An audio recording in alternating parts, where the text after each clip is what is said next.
In The Witcher 3, you play as the legendary witcher Geralt of Rivia.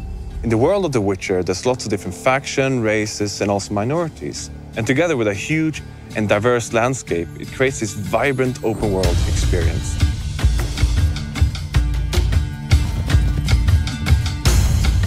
Witchers are outcasts. They're mutants, itinerant monster hunters who roam the world, hunting down and killing monsters, often for meager pay. Children destined to be witchers are taken from their parents and enter witcher schools. And the training there is grueling. And it ends with a series of mutations that impart the special abilities, the accelerated reflexes, that render witchers uniquely suited to hunting down and killing monsters.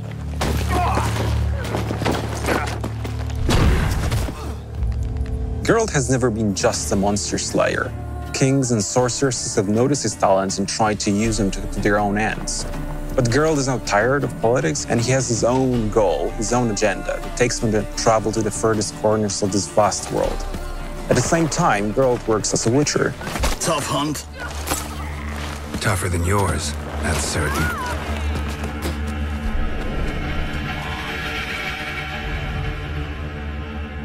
Monsters within the world are blend from legends: Norse, Western, Slavic.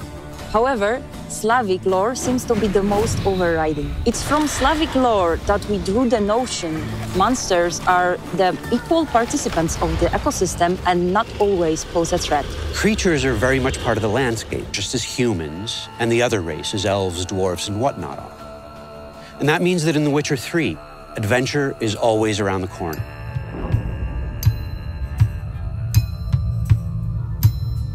Well, the world of The Witcher 3 is actually 35 times bigger than the one presented in The Witcher 2. And has a huge diversity of different areas. You have the swampy, murky place of no man's land where there's a danger around every corner, to the harsh climate of the Skellige Islands, where there's strong and proud people living there. And also we have the metropolitan of the north, called Novigrad. And it's a huge city, it's beautiful. It's like medieval Amsterdam, but it's also a different kind of danger lurking there, a much more cloak and dagger. What distinguishes the world of The Witcher is that it takes things fantastic and it grounds them, renders them believable, places them in mature contexts. The Witcher universe is a grim place, but even Geralt needs a break from killing ghouls and graveyors, be it to grab a pint and exchange jokes with his friends, or to follow one of his love interests. And it's these lighter moments, many and varied, that render Geralt's life believable, immersive, and constitute a break from what would otherwise be all-pervading doom and gloom. One of the most fearsome enemies you'll face is the Wild Hunt, a cavalcade of ghastly specters which rides down from the night sky, bringing war and destruction.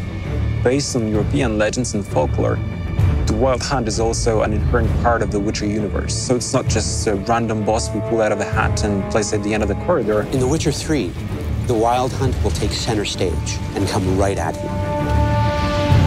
It's as much the stuff of fairy tales that children tell each other as it is a force that comes in the night, in the deep of winter, to annihilate an entire village.